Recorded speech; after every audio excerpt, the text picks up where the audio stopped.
Guys, how you going? Hope you're all doing very well. Now technically this is not my first video of 2017 because I've had a few uploads recently, but they have been programmed. So this is my first new video of 2017, so I hope that the new year treated you well, and hopefully this year is going to be better than last year. So today I'm going to be doing a top 10 horror films of 2016. I didn't have time to do this before the new year, so it's a little bit late. I do apologise for that, but hopefully you're going to find some new titles in here because it's going to be very different from the usual top 10. There are not many American films in here. They are very much subtitled kind, so there are definitely some movies that haven't been in other top 10. So I'm going to get straight into it before this video goes for too long.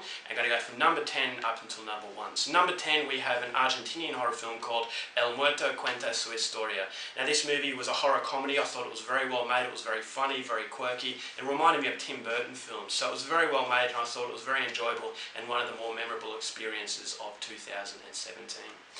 Number 9, we have a South Korean horror film called Train to Busan. Now a lot of people rave about this film. I didn't think it was as good as a lot of people make it out to be. I thought it was a little bit too long. It did get a little bit repetitive, but there were moments that I thought were really well done. It reminded me of the ferocity of films such as 28 Days Later, where you've just got these relentless zombie-infected like people just crashing through and attacking the survivors at just a high impact where you actually feel like you're on the edge of your seat. So I thought this was very well made. There are some set pieces that were fantastic. There were some characters that were very likeable, but as I said, just a little bit too repetitive and a little bit too long to make it higher on my list. So that's number 9, Train to Busan.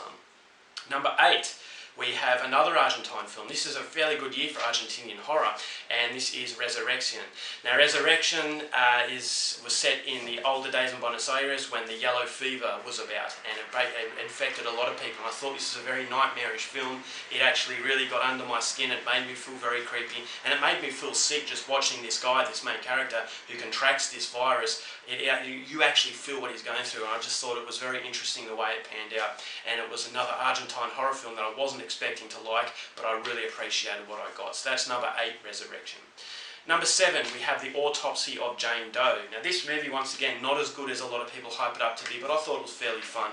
It was very well made, very, very atmospheric. Same director of Troll Hunters, so that's no surprise. I just thought the acting was very good. Emile Hirsch and Brian Cox play very well with each other. It is a little bit creative in what it does, but it does go down a generic path a little bit later into the film. So that was what let it down, but overall I still thought it was an enjoyable film and it's worthy of my number 7.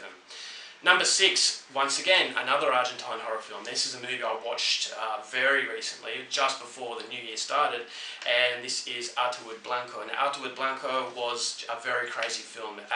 Daniel de la Vega, he is a fairly well-known Argentine horror director, and he makes very strange films, and Ataúd Blanco is definitely one of these very strange movies. I just thought it was very shocking in what it did, and I thought it did it very well. So once again, another Argentine horror film on this list, which is surprising because not often, Argentine horror films are that good, but this is the 3rd one on this list. So number 5, we go to Denmark, and this is What We Become. This is a zombie film that is very different. It's more about the survivors' perspective and how they cope and how the family dynamics can come together and to make you feel a lot stronger than you would be if you were alone. There were some moments that I thought were very creepy. Reminded me of a British horror film called Salvage, where it's set in basically an apartment and you feel that things are going to hell outside, but because you don't know what's going on outside, you get to use your imagination. I thought it was very well done, and that's why it gets my number 5. Number 4, we have an American. This is the first American horror film. Actually, no, it's the second, including Autopsy of Jane Doe, although I think Autopsy of Jane Doe was a British horror film. So this is the first proper American horror film, and this is Don't Breathe. Now, Don't Breathe, directed by Fede Alvarez, who also directed the remake of Evil Dead. I'm not surprised that Don't Breathe was great. Once again, towards the end it lost a little bit of its steam, but I thought the first, say, 3/4 of this movie was second to none. It was an assault on your senses. Basically, this guy couldn't see, but he could hear, and so it really does play a heavy impact on the sound, on your hearing, so you actually get right into the mood of the film. I just thought it was very creative in what it did, and it was definitely one that lived up to the hype. Number 3, we've got another film that really plays on the senses, and this movie is called Hush. Hush is about a deaf woman who can't basically tell where this intruder is coming. Well, she actually can't hear him, so she's basing this whole survival instinct on her sight. And once again, it gives it a little bit of creative spin, very reminiscent to the Assault on the Senses that Don't Breathe had. And I just thought Hush is a Netflix film, and it was one of the movies that surprised me the most, because I was expecting to hate this, but I actually really loved it. I thought it was very reminiscent of The Strangers, where you've got this guy who's basically a home invasion, but this woman, as I said, there's a little bit of a twist because she can't actually hear. And I thought it played really well off that, and in the end it's just one of the more memorable horror films of 2016. Number 2, now this is a Korean film. Now this Korean film really knocked it out of the park. Directed by Hong Ji-na, and this is The Wailing. Now The Wailing is a crazy film. It's a very long film, but with Hong Ji-na, he directed The Chaser and also The Yellow Sea. And those movies, they're very long, but they actually feel like they're epic films. They feel like they've got enough material to really carry it over the line, and The Wailing definitely does that. This is a crazy film. It intertwines a lot of genres, but the horror aspect of the film is very memorable. There are some scenes that were unforgettable, and I just thought this is definitely the best Korean film of 2016. So that's number 2, The Wailing.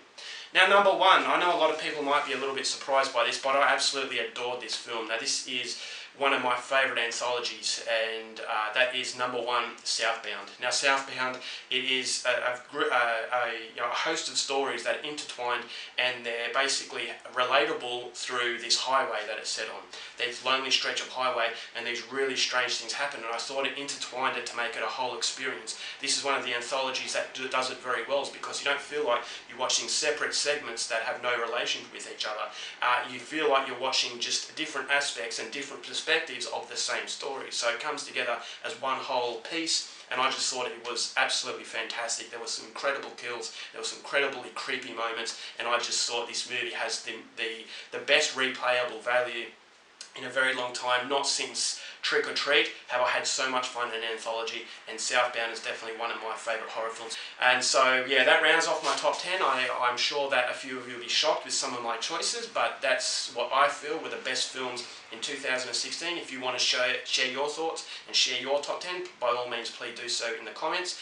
As I said, this is the first official video, a new video in 2017, so hopefully you guys can continue to support me, and yeah, until next time, keep watching movies, and I'll see you later.